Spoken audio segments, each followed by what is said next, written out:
Close your eyes for a moment, not to escape the world, but to create one. You see, before you ever hold that ticket in your hand, something far more powerful must take place. You must hold the experience in your imagination. Do not play the lottery as a beggar pleading for a miracle. Play it as the one who knows the miracle already occurred within. The world will try to convince you that wealth is random, that fortune is blind. But the deeper truth is this: your mind is the architect of every fortune. Before you scratch a ticket, scratch away every doubt. Before you pick a number, pick a new state of being. Stand still and enter the moment after you've won. How do you feel? Where are you standing? Who are you telling?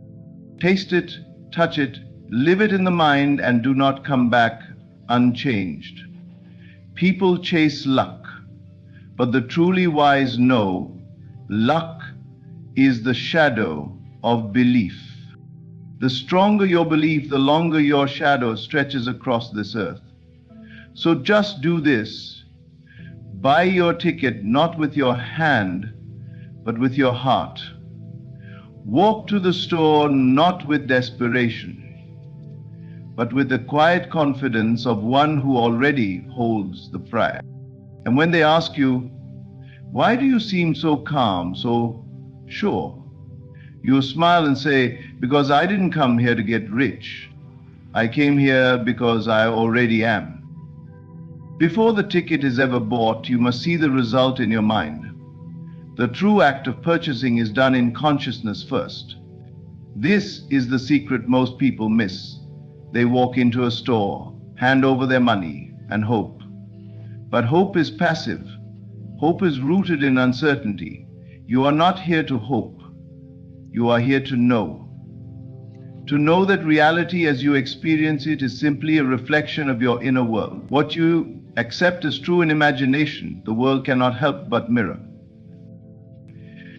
When you buy a lottery ticket, you're not just making a financial transaction, you're making a spiritual one. The real purchase happens long before your hand reaches into your wallet. It happens when you dare to believe that the life you desire is already yours. Not one day, not someday, now. The numbers on the ticket are not what decide your fate, your assumption does. Your inner state, your conviction, that's the currency that counts. If you imagine lack, you reinforce lack. If you imagine loss, you feed loss. But if you imagine joy, if you feel the relief, the thrill, the awe of seeing your numbers match, if you can hold that inner picture and feel it as real, you begin to shape your world from the inside out. The outer world may tell you that the odds are slim, that logic and statistics are the final word. But remember, the outer world is not the cause. It is the result. You must reverse your thinking. Stop letting the world inform your imagination and let your imagination inform the world. Don't let the numbers, the noise, the news, or the experts convince you that you're powerless. The power is in the invisible, the silent act of creation that takes place when you choose to dwell in the end. The world will catch up, but it will only reflect what you've accepted as real in the unseen chambers of your mind. Picture yourself already holding that winning ticket. Feel the weight of it. Hear the announcement. Feel your heart pounding not from doubt, but from certainty realized. Let that version of you live in you right now. Walk differently, breathe differently, think differently. Let your imagination craft the inner movie and play it again and again, not as a dream, but as a memory from the future. You are not trying to win. You are not chasing wealth.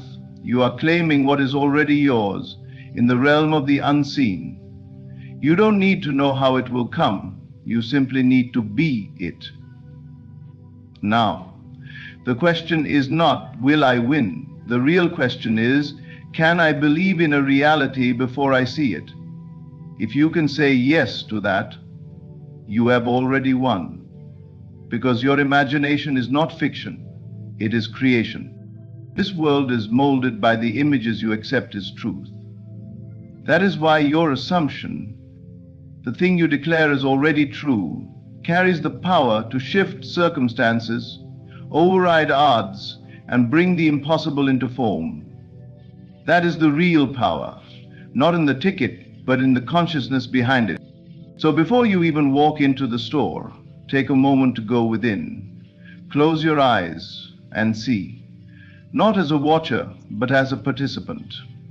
Step into the scene, walk in the reality where you are no longer wanting, you are receiving, you are celebrating, you are transformed.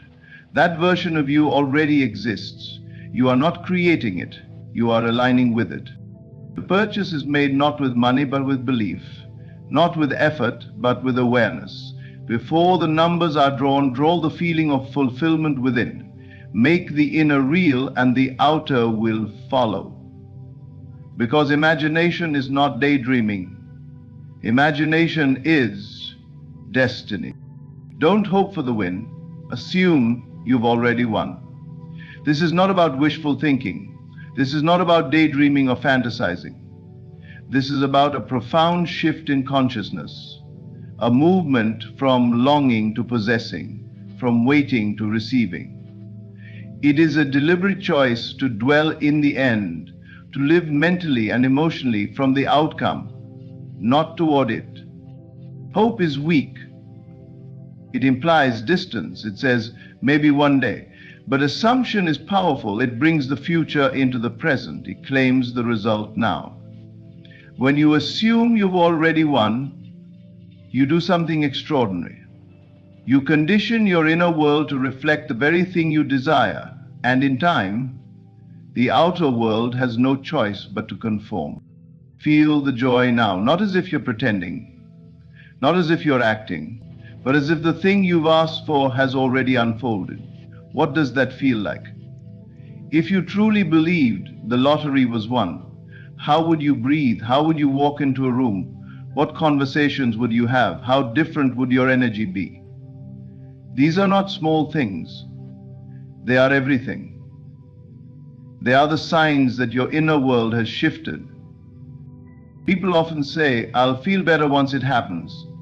That's backwards. You must feel better first. You must feel secure, feel excited, feel grateful now. Not because the world has given you proof, but because you have chosen to be the proof. You no longer wait for evidence. You become the evidence.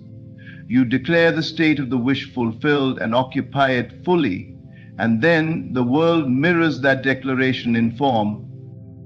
This is not about pretending you won and checking your bank account every hour with anxious eyes. That's not faith. That's fear in disguise. To feel the wish fulfilled is to rest in it, to know it so deeply that you no longer grasp, no longer beg, no longer worry. You are no longer concerned with if or when because it is done. You are not waiting for signs, you are living from the sign. Security is not a number in a bank account. It is a vibration, a state of being. When you win inwardly, you stop chasing. You radiate. You draw in. You become the center from which wealth flows. Your conversations change. Your posture changes. Your thoughts become peaceful, confident, expectant. Not because you are hoping something happens, but because you know it already has. Do you understand? What power that gives you. The moment you assume the feeling of your desire fulfilled, you cease to be the person who needs and become the person who receives. Your identity changes. And when identity changes, reality must follow. That is the law. You do not need to figure out how the world will arrange itself. You only need to remain faithful to the state you've entered. Let yourself smile. Let yourself feel the warmth of knowing. Let yourself celebrate quietly, not because you're pretending, but because you are remembering. This isn't fiction. It's memory from a future moment. And your only task is to remember more often than you forget. Feel the joy now, not later.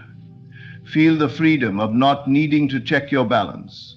Feel the lightness of knowing bills are paid, dreams are funded, generosity flows from your hands. Sit with it, dwell in it, speak from it. Make decisions as if it were already real, because in truth it is. The seed has been planted, and no one doubts a seed when it is buried in soil. They trust that life is taking root, unseen but inevitable.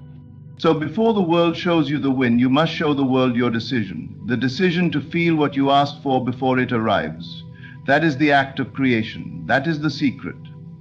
To feel now as you would then, to live today as you would if the prize were already in your possession. Not to force it, but to be it. You've already won. Now act like it, speak like it, feel like it. Because that is how your world changes. Not when the numbers align on paper, but when the feeling aligns within. The lottery is just one possible bridge of incident. It is not the source of wealth. It is merely a symbol, an avenue, a path your mind can grasp. But the true source does not depend on tickets, numbers, odds, or statistics. The true source is infinite, limitless, unbound by method. It needs no mechanism but your belief. That is all. To become attached to the how is to limit the flow. It is to tell infinite intelligence that it must come through this door, in this way, at this time. But life in its vastness, in its wisdom, laughs gently at such narrowness. The moment you define how it must happen, you close yourself off to the greater miracles already forming outside your view. You shrink the possible into the probable, and in doing so you confine what was meant to be limitless. If wealth is your desire, your task is not to decide the channel. Your task is to feel the state of wealth so deeply, so fully, that the outer world bends to accommodate that inner truth. You don't need to figure it out. You only need to dwell in the state that would be yours if it were already done. The bridge will appear, and it may look like a lottery ticket, or it may look like something you never could have imagined. Detach from the how. Do not confuse the channel with the source. Do not worship the tool. The universe has endless tools. What it needs is your permission. And that permission is given through belief. Not hope, not struggle, not effort, but belief. Belief that what you have imagined in full faith and feeling is already yours, not in the future, but now. You are not here to control conditions, you are here to choose states. When you choose the state of abundance, life must respond, not because you forced it, but because you became it. The path that delivers it may come dressed in the ordinary or in the spectacular, but it is not your job to determine how it shows up. That is the realm of the unseen. That is the art of trust. Imagine placing an order at a restaurant, and then insisting on going into the kitchen, telling the chef how to cook, what ingredients to use, in what order. You would ruin the dish. You would disrupt the process. The wise guest orders and waits in confidence. They trust that what they've requested will come, prepared in a way better than they could do themselves. So it is with desire. Ask, assume, feel it fulfilled, and then release it. The lottery is a beautiful symbol. It represents sudden transformation, abundance out of nowhere. But don't cling to it. Don't worship it. It is just one way. The truth is, you are already wealthy in essence. And once you fully identify with that state, wealth must come from one door or another, often the least expected. Your imagination is the factory of all form. It is the beginning of every bridge, every unfolding. Use it to enter the state, not to plan the strategy. Let life surprise you. Let the unseen arrange what your conscious mind could never orchestrate. The lottery ticket is not the prize. If you win within, you cannot lose without. This is law. This is truth. Wealth comes not to those who grasp, but to those who know, who rest, who trust. You may be inspired to buy the ticket and do so in joy without attachment. But never place your faith in paper or numbers. Place it in your inner world where the true creation takes place. Let the bridge form on its own. You are not the architect of the outer. You are the dreamer of the inner. And the dream, once felt as real, will always find a way. Often, in ways you never saw coming. You are not someone hoping to be rich, you are already rich. This is not about pretending. This is not about delusion. This is about truth, a deeper truth than what your senses may currently suggest. It is about choosing to dwell in the end, to anchor your identity in the result you desire, not the conditions you temporarily observe. To live from the end is to claim the state as already yours. You do not ask if it's possible. You decide that it is done. You are no longer on a journey to your desire. You are already at the destination. The world hasn't caught up yet, but it will, because your inner world has shifted. You have become the thing you once pursued. And when you live from the end, you begin to notice a strange peace. You stop forcing. You stop overthinking. You begin to move differently. You walk with the quiet confidence of one who knows they have nothing to prove and nothing to chase. The conversations you have change, not because you're trying to impress anyone, but because you genuinely speak as someone who possesses. The struggle dissolves. Ask yourself, if I were already rich, how would I feel? Sit with the answer, don't rush it. Let it wash over you. Would you be anxious? Would you be grasping? Or would you be relaxed, content, generous? Would you worry about tomorrow or rest in the fullness of now? That feeling, that state, is the signal you must return to again and again. It is the fertile ground where all things grow. Do not confuse this with acting. Living from the end is not a performance, it is a conviction. It is not playing a role, it is becoming the role. The difference lies in your belief. Are you faking it or are you embodying it? The former requires constant effort. The latter brings effortlessness because it is no longer something you're trying to maintain, it's simply who you are. Wealth, like all states of consciousness, is not something you get, it's something you accept. It is claimed within. Once accepted, it begins to express itself outwardly in ways both natural and miraculous. But you must hold the state regardless of appearances. You must remain faithful to the end you've chosen, even when your senses scream otherwise. You are not poor hoping to be rich. You are not lacking trying to become abundant. You are abundance itself, waking up to your own identity. Everything around you may still reflect the old state, but that's just the echo, and the echo fades when the sound changes. You are that sound. You are that vibration, and the world always matches the tone you choose. Living from the end changes your choices. You no longer beg, you no longer plead, you no longer worry if this will work. You know it already has. This knowing frees you. You buy the coffee without guilt. You give without fear. You speak of your plans without doubting their fulfillment. Not because you're forcing a false image, but because you've accepted the truth of who you are. So speak like it, walk like it, breathe like it, and most importantly, feel like it. That feeling is your guide, your compass, your confirmation. It is the proof you need. Not the number in the bank, not the house or the car, but the deep inner knowing that says, I am. That is enough. That is everything. Live from the end and let the rest unfold. Silence the outer world. Not with force, not with anger, but with understanding. The outer world is not the cause, it is the effect. It is the reflection, not the source. And reflections do not lead, they follow. What you see, hear, and touch is the echo of what you believe, what you assume, and what you accept to be true within yourself. When you decide to accept a new reality inwardly, you must learn to become deaf to what contradicts it outwardly.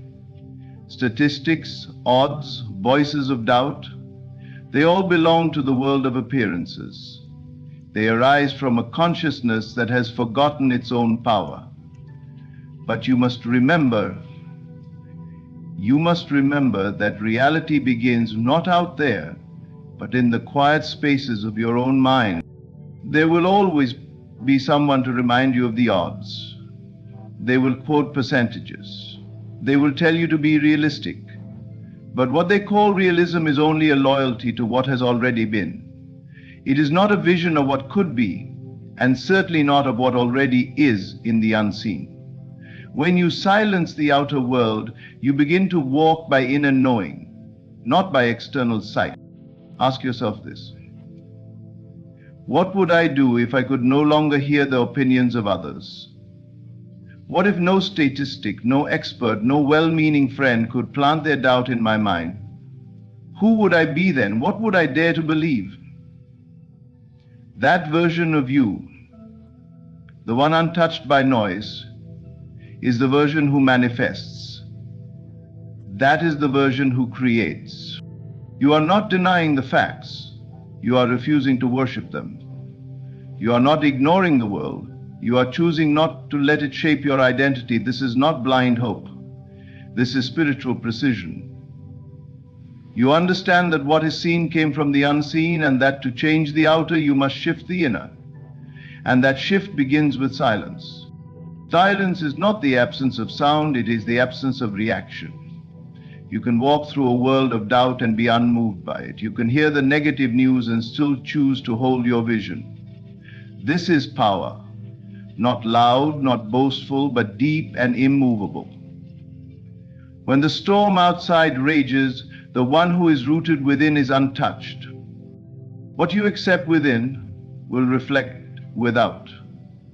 Not may, not might, will. This is law. The moment you accept a new state of being, the outer begins its slow and certain reshaping. But it takes faith. It takes discipline. You cannot plant a seed and then dig it up every time someone questions your garden. You must remain faithful to the seed. You must believe in its invisible growth. Silencing the outer world doesn't mean isolating yourself physically. It means becoming sovereign inwardly. It means letting your imagination speak louder than the voices around you. It means deciding that your inner world is the authority, and the outer must comply. When the outer contradicts your desire, it is not a warning. It is a test, a mirror reflecting your former state. Smile at it. Don't fight it. Don't argue.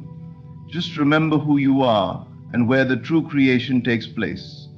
Every master, every visionary, every soul who has shifted reality has first silenced the noise of what is and listened instead to what could be. The world changes for the one who no longer lets it dictate what to believe. This is your secret place. This is your power. Live from within. Let your assumptions lead. What you accept in your heart will soon echo in your life. Do not seek confirmation outside. Create confirmation inside. And the rest will follow. Silence the outer world and listen to the deeper truth. Your attention is the magnet. It draws unto you not what you want, not what you wish, but what you consistently dwell upon. What you give your energy to, that is what multiplies in your world. Where your attention goes, reality flows, and you are always paying something with your focus. The question is, what are you buying with your attention? Many speak of luck. They speak of chance. They obsess over statistics and odds, believing the universe deals its blessings through random selections. But that is the illusion. The truth is far simpler and far more profound. Your world is molded by the content and direction of your attention, not in bursts, not in fits of desperation, but in steady focus, in assumption, in feeling, in acceptance. If you constantly look at lack, you expand lack. If you constantly analyze why something can't happen, you reinforce its impossibility. You have been given the divine gift of attention, and with it, you choose daily which version of reality you inhabit. It is not fate, it is focus. This is why you must become a master of your inner conversations. You must watch what you rehearse in your mind. Are you dwelling on what if it doesn't work? Or what if it goes wrong? These are not harmless thoughts. They are invitations. They are signals sent out into the field of creation, asking for more of the same. The subconscious doesn't judge, it accepts. It doesn't filter for good or bad. It simply creates what is impressed upon it most deeply.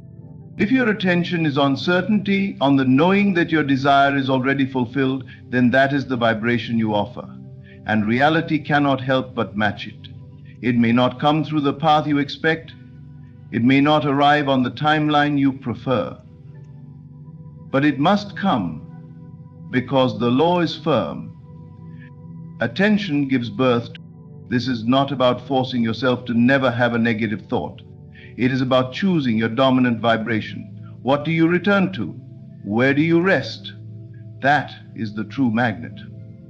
If you can train your attention to dwell on abundance, not just financial but emotional, spiritual, relational, you will begin to see it spring up around you like grass after rain, slowly at first, then suddenly, everywhere.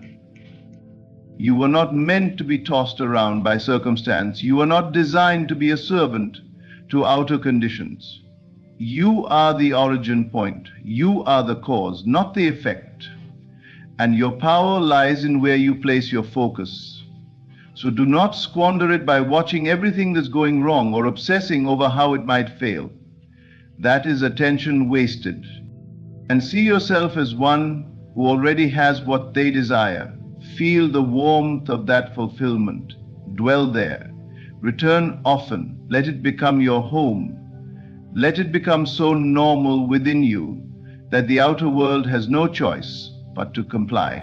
There is no need to beg, no need to chase. Just align. Just bring your attention back again and again to the state of already having, already being, already knowing. This consistency of attention is the soil from which miracles grow. So, if you are tempted to worry, ask yourself, what am I feeding with my attention right now? And gently redirect it. Not with force, but with certainty. Choose what you see within. Choose what you focus on. Choose what you feel. For this is not just the beginning of creation, it is the creation itself. You are the magnet. Your attention is the force. And the reality you seek is already waiting.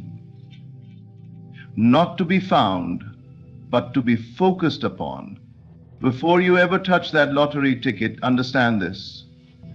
The true transaction happens within. The ticket is not the power, you are.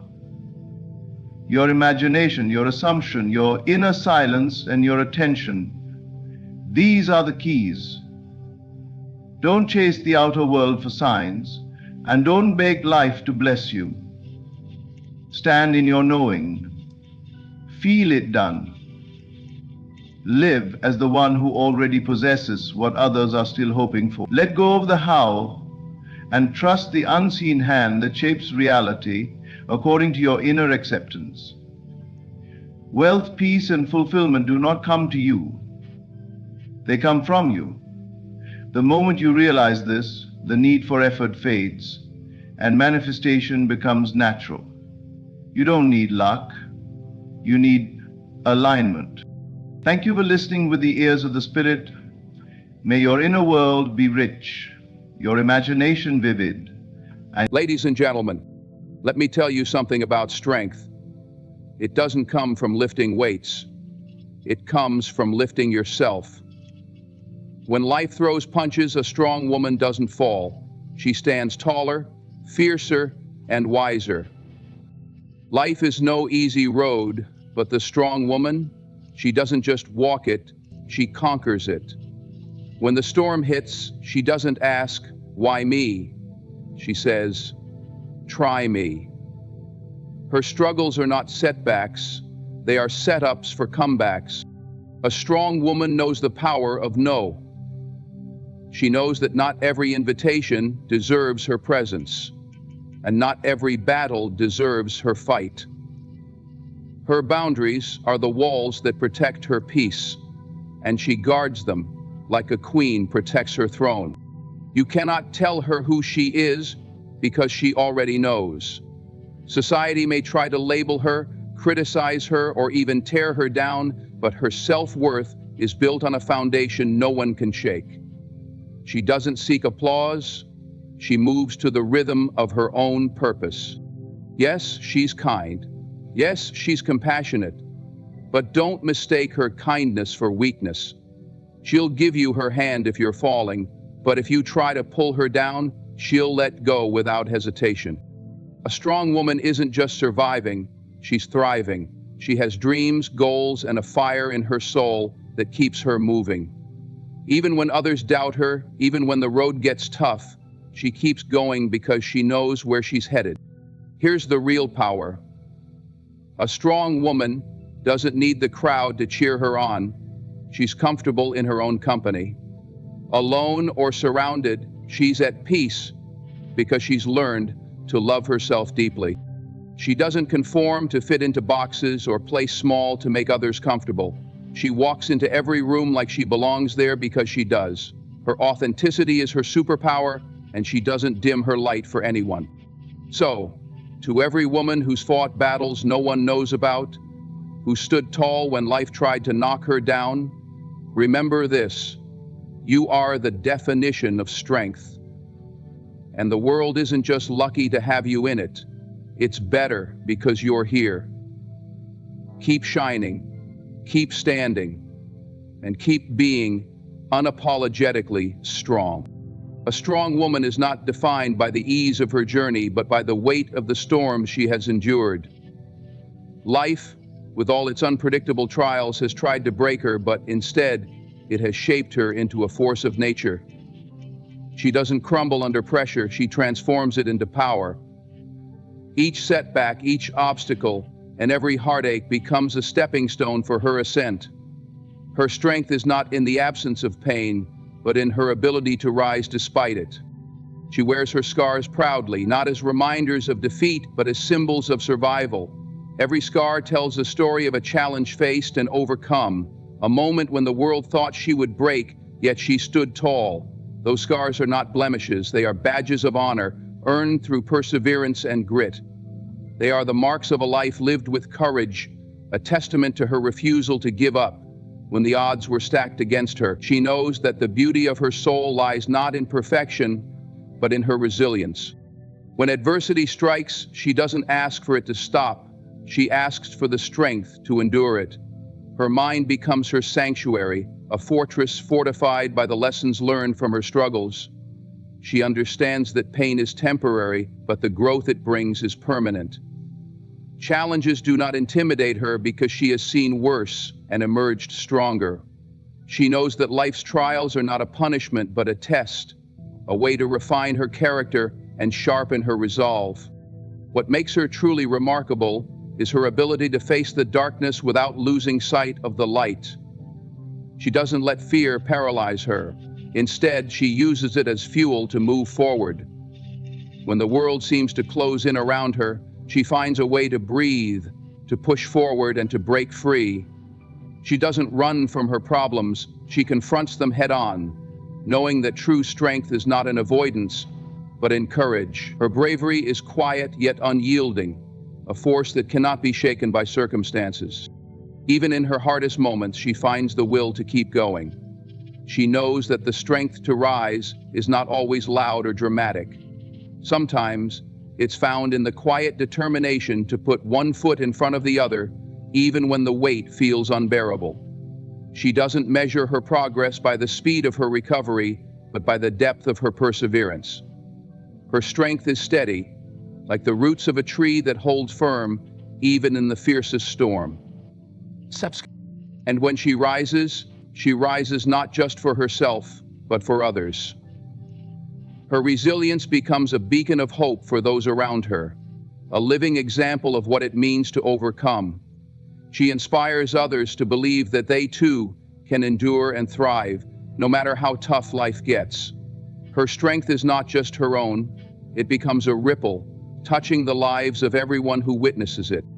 A strong woman doesn't simply survive adversity, she transforms through it. She emerges with a deeper understanding of her own power, a greater appreciation for life, and a heart that is both fierce and compassionate.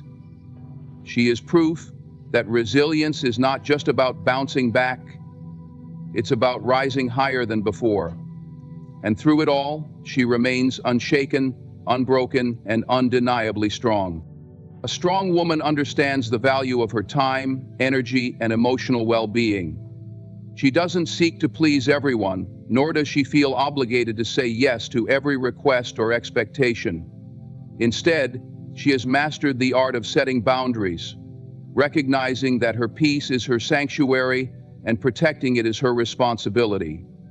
Saying no is not an act of defiance for her, it's an act of self-respect. She does so unapologetically because she knows that every yes to others without thought is a potential no to herself. She understands that boundaries are not walls to keep people out, but guidelines that teach others how to treat her. They are rooted in her understanding of her worth and her refusal to allow anyone or anything to disrupt her harmony. These boundaries are not negotiable. They are a reflection of her values, priorities, and the deep respect she has for herself. When she draws the line, she does it with clarity and conviction, knowing it's an act of self-preservation rather than selfishness. A strong woman has learned that not everyone will understand or respect her boundaries, and she's okay with that. She doesn't require external validation to reinforce her decisions. She has made peace with the discomfort of others because she knows that prioritizing her own mental and emotional health is not something to feel guilty about. She doesn't allow guilt or manipulation to sway her resolve. Instead, she stands firm, knowing that she can't pour from an empty cup and that her well-being must come first if she is to show up fully in any aspect of her life. She knows the power of her no. It's a word she wields with intention, not out of malice, but out of wisdom. It's a tool that protects her from overextending herself, from becoming drained or resentful.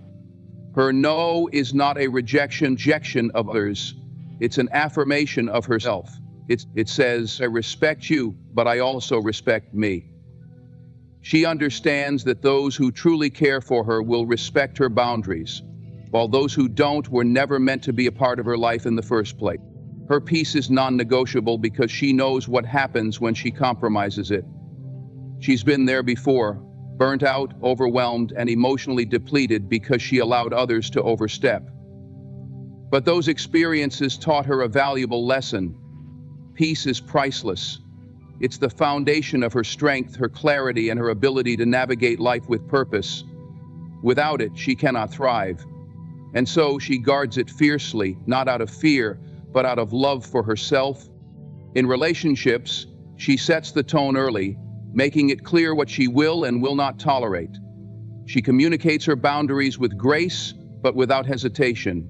She understands that love and respect are not just about giving, they're also about receiving in a way that aligns with her values.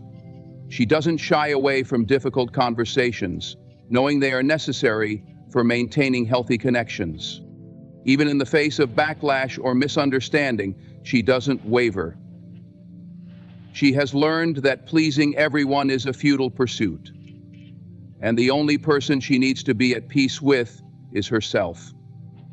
She moves through life with a quiet confidence, knowing that her boundaries are her armor. They are not there to isolate her, but to ensure that her life is filled with meaningful connections, purposeful actions, and a deep sense of fulfillment. A strong woman's boundaries are a testament to her self-awareness and her commitment to living authentically. They allow her to navigate life on her terms, with her peace intact and her heart unburdened. They are her way of saying, "I am worthy, and my well-being matters." And in that, she finds her power, her freedom, and her unshakable strength.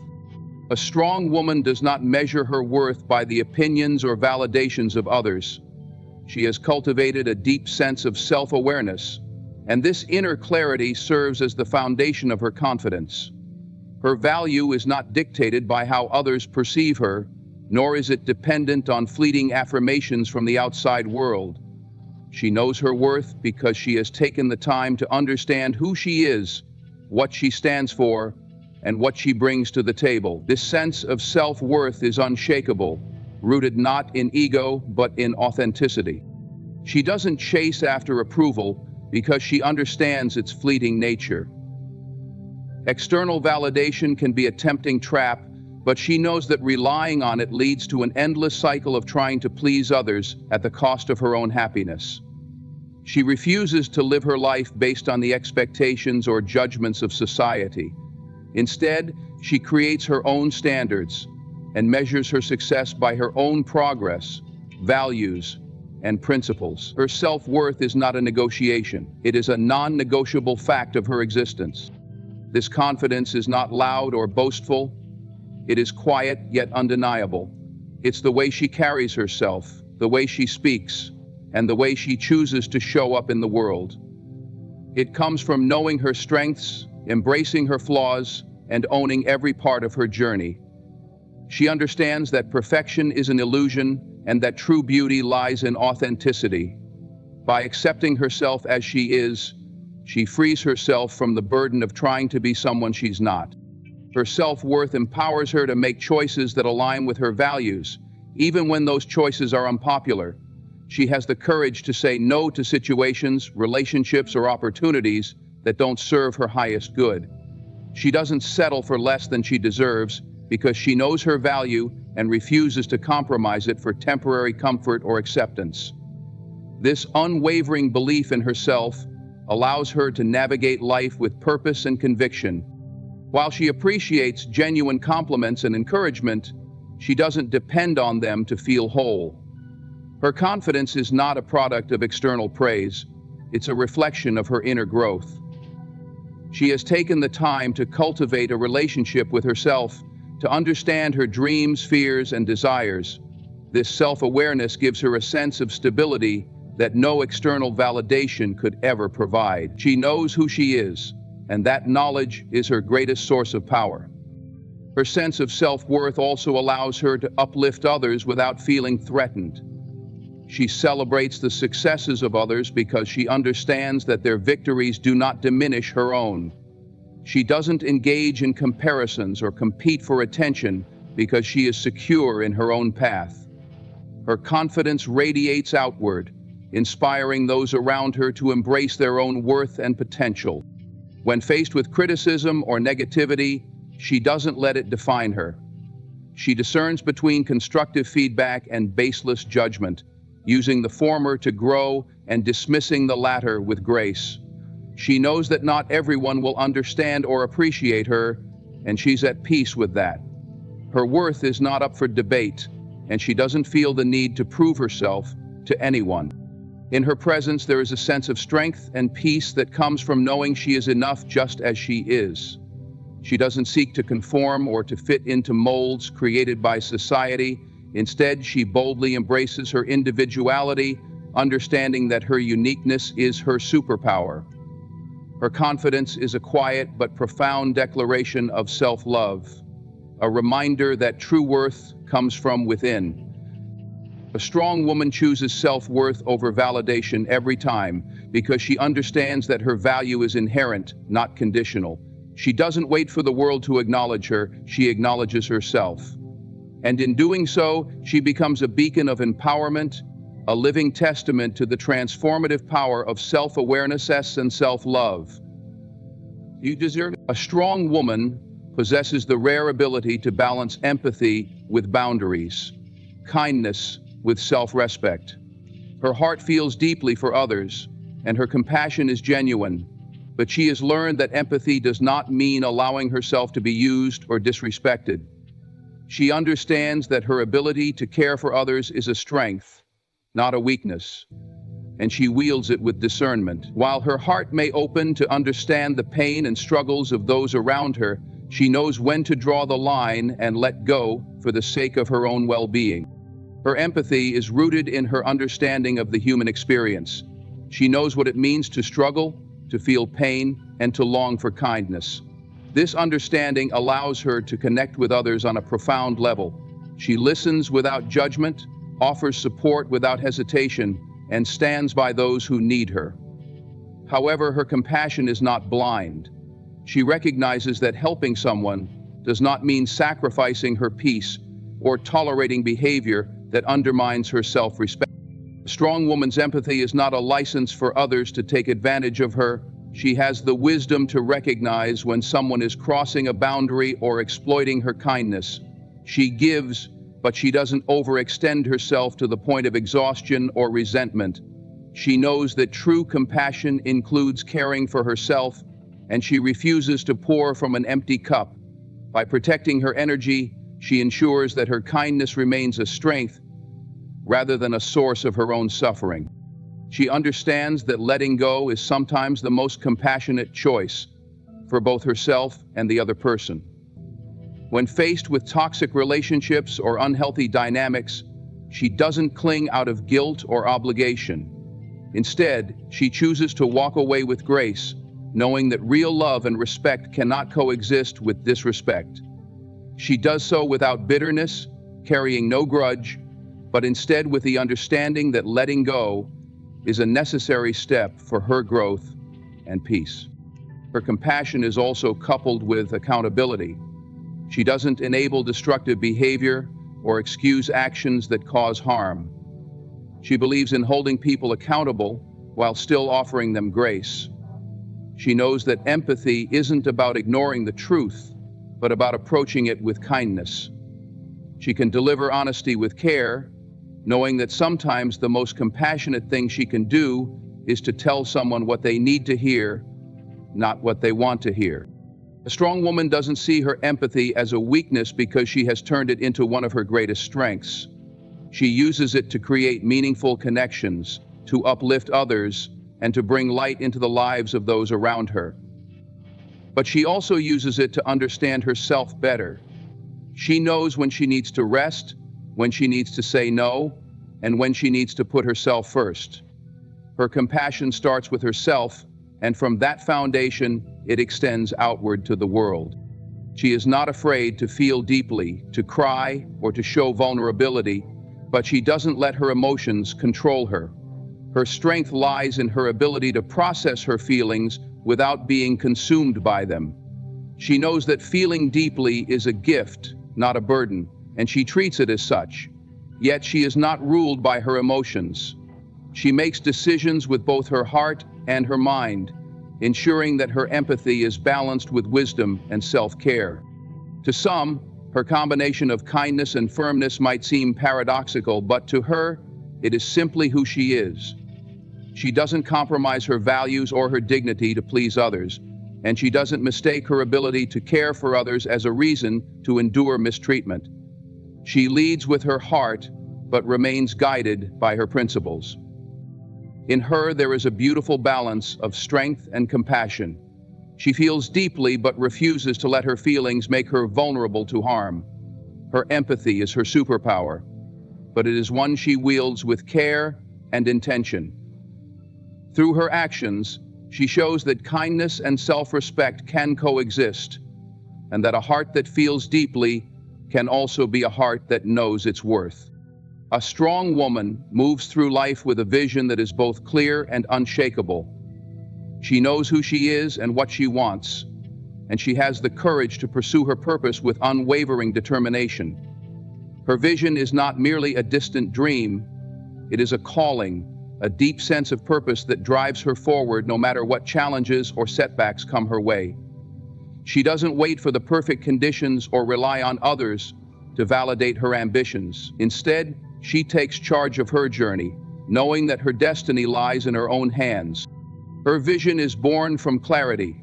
She has taken the time to understand her goals, her values, and what truly matters to her. This clarity allows her to focus her energy on what is meaningful rather than being distracted by the noise of the world. She doesn't pursue goals for the sake of impressing others or meeting societal expectations. Her drive is deeply personal, fueled by her own passions and beliefs. This intrinsic motivation makes her unstoppable because her purpose is rooted in authenticity. Challenges do not deter her, they strengthen her resolve. She understands that the path to greatness is rarely smooth, but she embraces the obstacles as opportunities to grow. When faced with setbacks, she doesn't see them as reasons to give up, but as lessons to learn from. She adapts, recalibrates, and keeps moving forward with even greater determination. Her courage to keep going, even when the odds seem stacked against her, sets her apart. She knows that success is not about avoiding failure, but about persevering in spite of it. Her drive is matched by her discipline. She is not content with simply dreaming. She puts in the work to turn her vision into reality. She is committed to her goals and takes consistent action, even on the days when motivation feels out of reach. She understands that progress is built through small, deliberate steps, and she is willing to do what it takes to keep moving forward. Her discipline is not rigid or harsh. It is guided by her belief in herself and her purpose. She doesn't shy away from risks or fear stepping out of her comfort zone. She knows that growth often requires taking bold leaps of faith. While others may hesitate or doubt themselves, she takes the initiative, trusting in her ability to navigate whatever comes her way. Her courage is not the absence of fear, but the determination to move forward despite it. She is willing to face uncertainty because she knows that her vision is worth the risk. A strong woman also has the wisdom to seek support and inspiration when needed. She surrounds herself with people who uplift her, who share her values, and who challenge her to be better. She is not afraid to ask for guidance or to collaborate with others who can help her achieve her goals.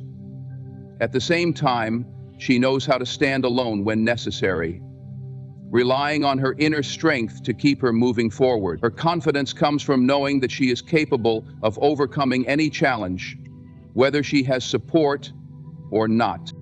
Her vision is not just about personal success, it often extends to making a positive impact on the world around her. She is driven by a desire to leave a legacy, to create change, and to inspire others through her actions. Her purpose is bigger than herself, and this gives her an even greater sense of drive. She doesn't just want to achieve her goals, she wants her journey to serve as proof that others can achieve theirs too. In the face of doubt, criticism, or adversity, she stands firm. She knows that her vision may not be understood by everyone, and that's okay. Her confidence doesn't rely on the approval of others. It comes from her unwavering belief in her purpose. She trusts her instincts, listens to her inner voice, and keeps her eyes on the bigger picture.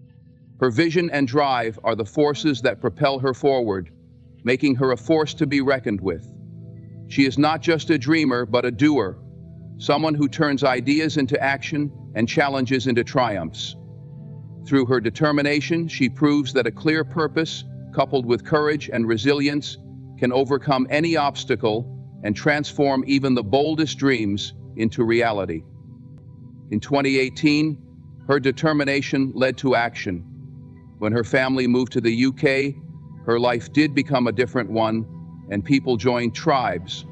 Her toughness and stubbornness can overcome any obstacle and transform even the boldest dreams into reality.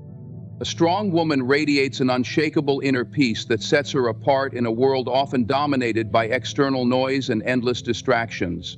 She has learned that her worth is not determined by the opinions, approval, or validation of others. Instead, her sense of self is deeply rooted in an intimate understanding of who she is. This inner peace is her foundation, a steady anchor that keeps her grounded whether she is standing alone or surrounded by a crowd.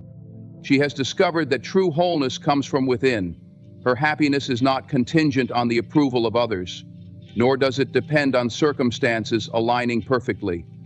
She knows that external validation is fleeting and unreliable, often leaving people empty when it fades. Rather than chasing after the opinions of others, she has turned inward, nurturing a relationship with herself that is built on self-respect, self-love, and self-awareness. She is her own sanctuary, a place of calm and strength that no one can take from her. Her peace comes from accepting herself fully, flaws and all.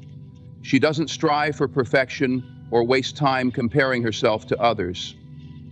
Instead, she embraces her uniqueness and understands that her imperfections are part of what makes her human. This self-acceptance allows her to move through life with confidence and ease, unburdened by the need to prove herself.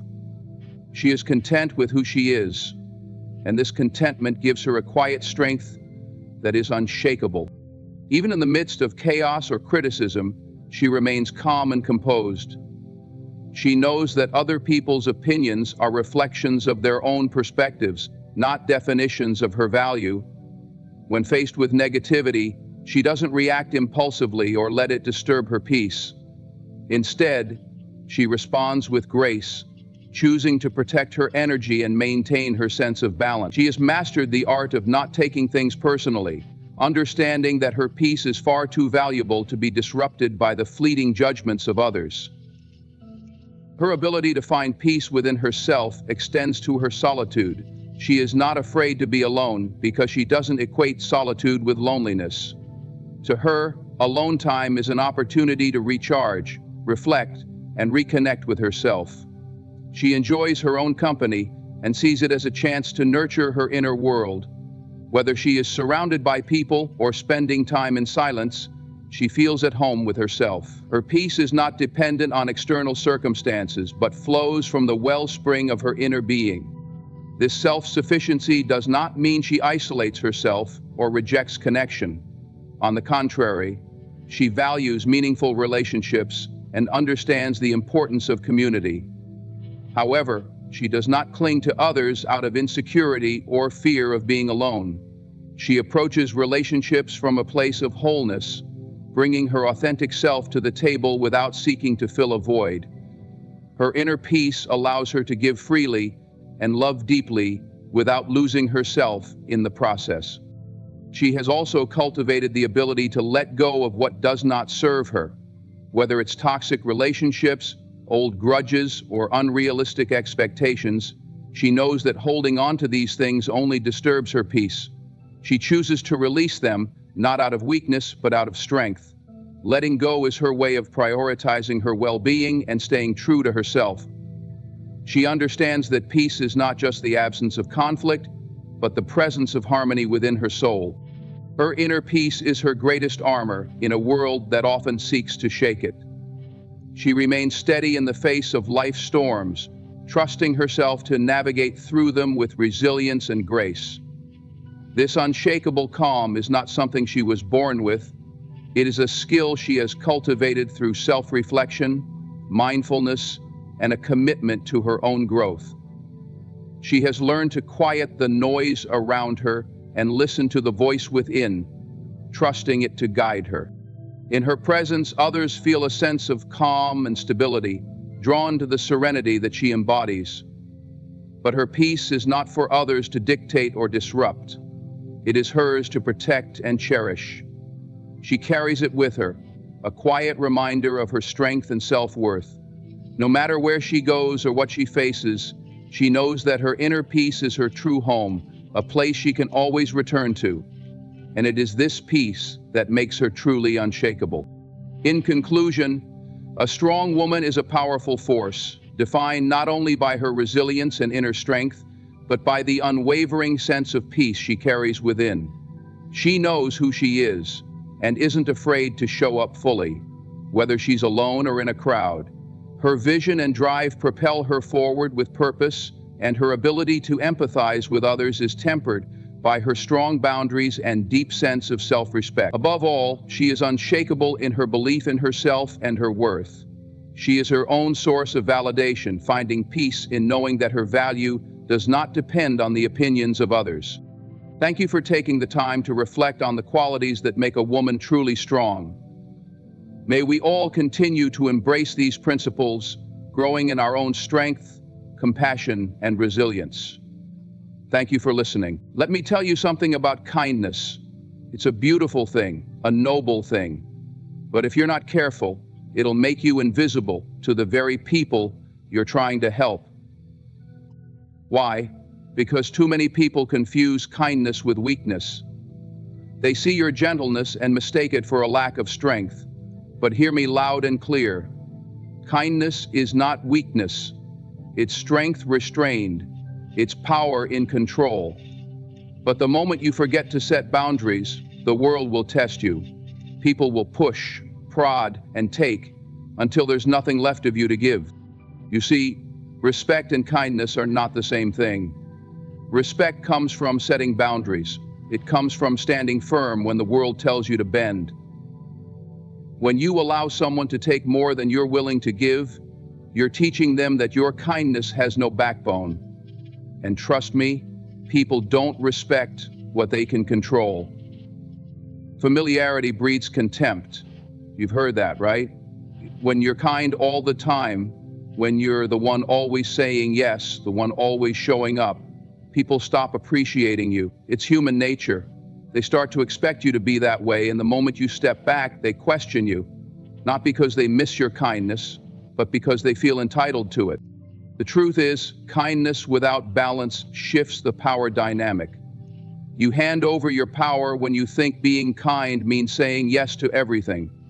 But kindness is not about pleasing others. It's about standing tall in your integrity, even if it means saying no. And let me tell you this, if you're kind and people don't respect you, it's not because kindness is the problem. It's because you've forgotten the balance. Kindness with strength earns respect. Compassion with confidence commands authority. So here's my challenge to you. Don't stop being kind. The world needs more kindness. But let your kindness come with boundaries. Be kind, but be firm. Be compassionate, but stand tall. Because when kindness comes from strength, not weakness, the world has no choice but to respect you. Kindness is one of the most misunderstood traits in human nature. It is often seen as a weakness, a sign of being too soft or incapable of standing up for oneself. In a world that seems to reward aggression, assertiveness, and cutthroat ambition, the quiet strength of kindness is easily overlooked.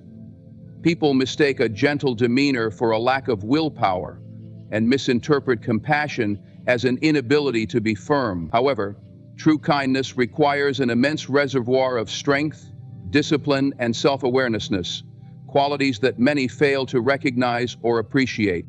To be kind in a world that often values dominance over cooperation is an act of courage.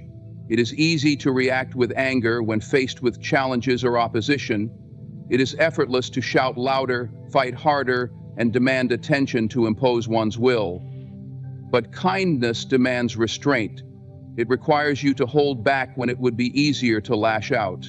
It takes strength to choose understanding over judgment and empathy over indifference. It's not about being passive, it's about being in control. A kind person isn't weak, they are deliberate in their actions, consciously deciding to treat others with respect and humanity, even when it's not reciprocated. But society tends to undervalue this strength. People often equate kindness with naivety, thinking that those who are kind must be unaware of the harsher realities of life. They assume that kindness comes from a place of ignorance, as if being kind means you don't understand how the world works. But the opposite is true. Kindness is often born from deep understanding. It comes from someone who has seen the ugliness of life, but chooses not to mirror it. It comes from a place of wisdom, from knowing that compassion can heal wounds that aggression will only deepen. It takes far more courage to respond to cruelty with grace than to retaliate in kind. The world also conditions us to believe that those who are assertive and domineering are the ones who succeed. You see it in competitive workplaces, in social hierarchies, and even in relationships. People who demand respect often get it, even if they lack the moral character to deserve it. Meanwhile, those who offer kindness without asking for anything in return are often overlooked or undervalued. This creates a misconception that being kind puts you at a disadvantage, that it makes you vulnerable to exploitation. While it's true that some may try to take advantage of your kindness, this does not make kindness a flaw. Instead, it highlights the need to pair kindness with discernment and self. Being kind does not mean you have to tolerate disrespect or allow others to walk over you. True kindness is not about self-sacrifice to the point of neglecting your own needs. It is about balance. It is about recognizing your own worth while also valuing others. This balance is where the real strength lies. It takes courage to stand firm in your boundaries while maintaining a kind heart. It takes resilience to keep choosing kindness, even when it's met with ingratitude or contempt. And kindness also requires a level of self-control that many people struggle to achieve. It's easy to let emotions like anger or frustration dictate your actions. It's much harder to pause, take a deep breath, and respond with patience and understanding. This self-control is not a sign of weakness. It's a mark of emotional intelligence. It shows that you have mastery over your own emotions and that you refuse to be dragged down to a lower level of behavior by someone else's negativity. This strength often goes unnoticed, but it is one of the most powerful aspects of kindness. The perception of kindness as weakness is a reflection of society's own insecurities and misunderstandings. People who dismiss kindness are often those who fear vulnerability, mistaking it for a lack of strength rather than a profound form of courage. They fail to see that kindness is not about being agreeable or avoiding conflict. It's about choosing to rise above petty disputes and maintaining your integrity, no matter the circumstances. So, while kindness may be misunderstood, it is far from weak. It is a quiet strength that speaks volumes, even when others fail to listen. It is a choice to hold on to your humanity in a world that sometimes seems to reward its loss. And though it may not always be easy, kindness remains one of the most powerful forces in the world, a force that transforms, heals, and ultimately strengthens those who embody it. Kindness is one of the greatest virtues, but without boundaries, it can lead to unintended consequences. When kindness is given freely and without limits, it often becomes a double-edged sword. While it may begin with good intentions, unchecked kindness can quickly transform into a tool for others' convenience. People may start to see your generosity not as a gift, but as something they are entitled to. And this entitlement can lead to exploitation. This is why boundaries are not only important, but essential. They are the framework that protects your kindness from being misunderstood or abused. When you lack boundaries, you send a silent message that your time, energy, and efforts are infinitely available. This might not be your intention, but without limits, people often assume they can take from you without giving anything in return. Over time, this creates an imbalance in relationships. The kindness you once gave freely becomes an expectation rather than something to be appreciated. People begin to rely on your constant willingness to help, and instead of valuing your efforts, they start to take them for granted. This is not because kindness itself is flawed, but because human nature often struggles to appreciate what comes without conditions. Boundaries act as a safeguard. They ensure that your kindness is given intentionally, not out of obligation or guilt. They remind others that while you are compassionate and willing to help, you also have limits. This isn't selfishness, it's self-respect. Setting boundaries does not mean you are any less kind. It means you understand the value of your time, energy, and emotional resources. It means you are choosing to give from a place of abundance rather than depletion. Without boundaries, kindness can become exhausting. When you give and give without considering your own needs, you risk burnout.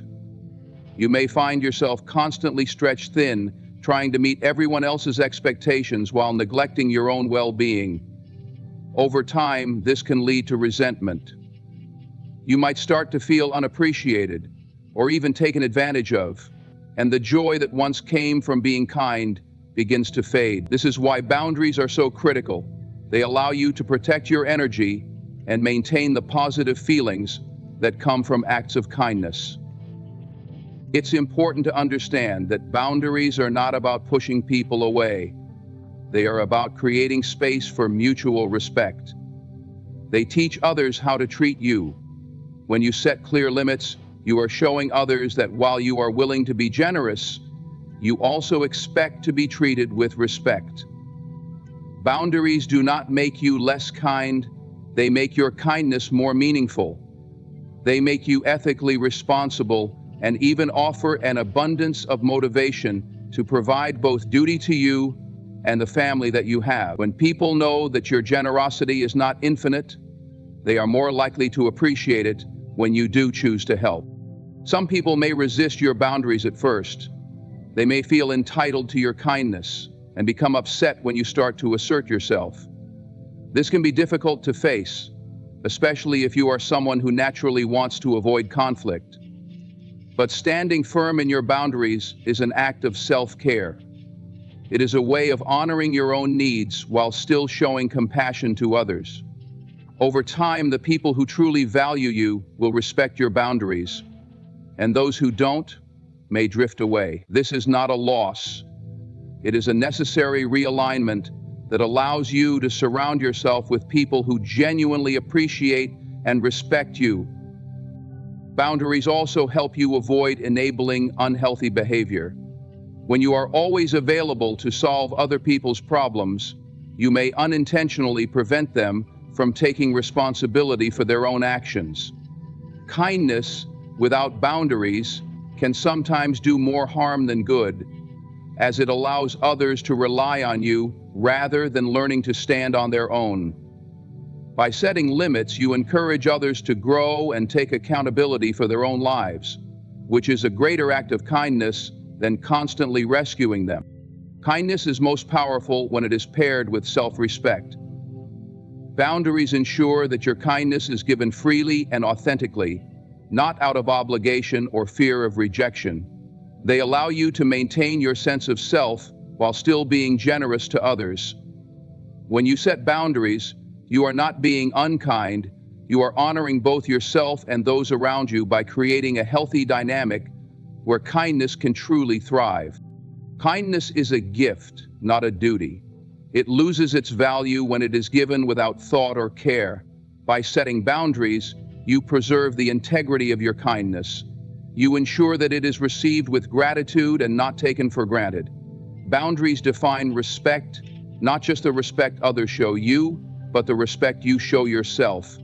And when your kindness is rooted in self-respect, it becomes a force that uplifts and empowers, both for you and those you choose to share it with. Kindness is a beautiful trait, an expression of humanity's highest virtues. Yet, when given consistently and without fail, it can sometimes lead to unintended consequences. The old adage, familiarity breeds contempt, captures a harsh truth about human nature. The more people grow accustomed to your kindness, the less they tend to value it. When generosity and goodwill become a predictable part of someone's behavior, there is a risk that others will start to see these actions as routine or expected, rather than as the deliberate, meaningful gestures they are. This phenomenon does not stem from the act of kindness itself, but rather from the way human beings often adapt to what they perceive as constants. At first, kindness is received with gratitude and admiration. It feels special, a gift that lights up someone's life in moments of need or struggle. But as time passes and that kindness becomes consistent, some individuals begin to shift their perception. What once felt extraordinary may start to seem ordinary. They stop seeing the effort and intention behind your actions and begin to take them for granted, as though they are entitlements rather than choices. When kindness becomes predictable, it risks losing its impact. This is not because the act itself is any less meaningful, but because people tend to value what feels rare or scarce. Human nature often gravitates toward novelty, and when something becomes a regular part of life, it can lose its initial luster. This is particularly true in relationships, whether personal or professional. When someone is consistently generous, considerate, or forgiving, others may start to expect these actions as a baseline. They may even stop acknowledging the effort or sacrifice involved, assuming that this kindness will always be available no matter what.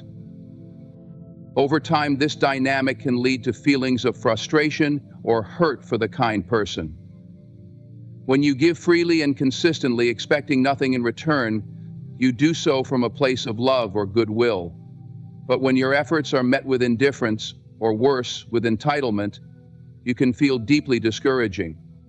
You may find yourself questioning whether your kindness is valued at all, or if it is simply being taken advantage of. This is the danger of unchecked familiarity.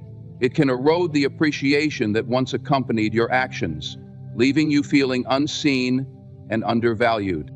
It's important to recognize that this dynamic doesn't mean you should stop being kind. Instead, it highlights the need for balance and self-awareness. Kindness, when paired with discernment, can avoid the trap of being taken for granted. It's about being intentional with your generosity, ensuring that it is not only appreciated, but also reciprocated in some way, whether through gratitude, respect, or mutual support. This is not to say that kindness should always come with strings attached, but rather that it should be given in a way that fosters mutual respect and understanding. At times, pulling back slightly can also serve as a powerful reminder of the value of your kindness. When people grow too familiar with your generosity, stepping back creates space for them to reflect on what they may have taken for granted. Absence often brings clarity, and in this case, it allows others to see the void left by your kindness, and hopefully, appreciate it more fully. The LBD statement ranging soon. This doesn't mean you are being unkind or withholding. It means you are allowing others to recognize and value the effort you put into your actions. It's important to maintain boundaries and self-respect.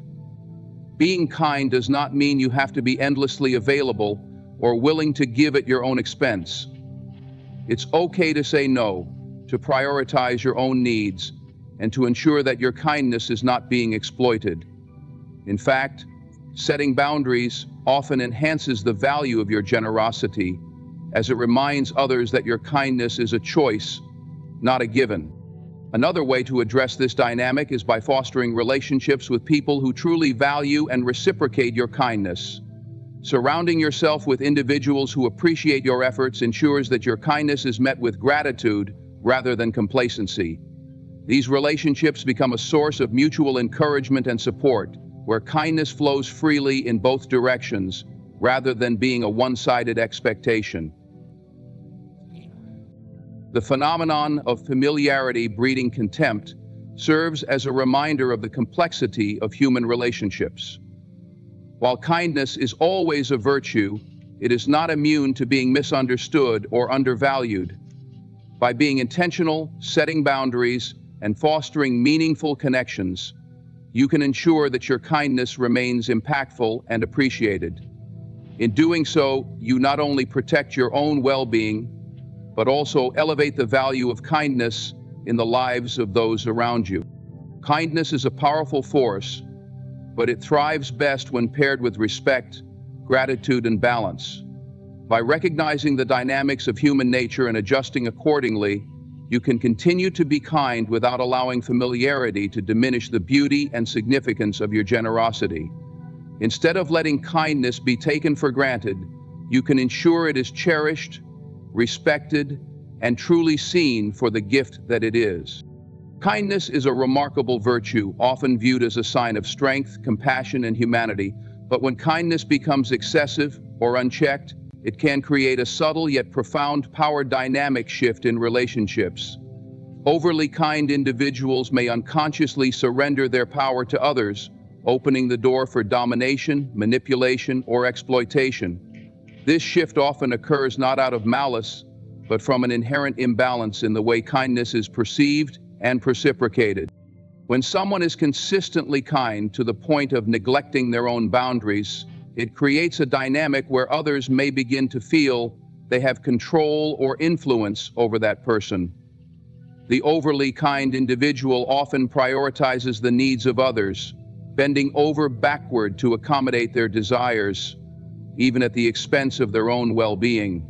While this may seem noble on the surface, it inadvertently sends a message that their time, energy, and resources are less valuable than those of others.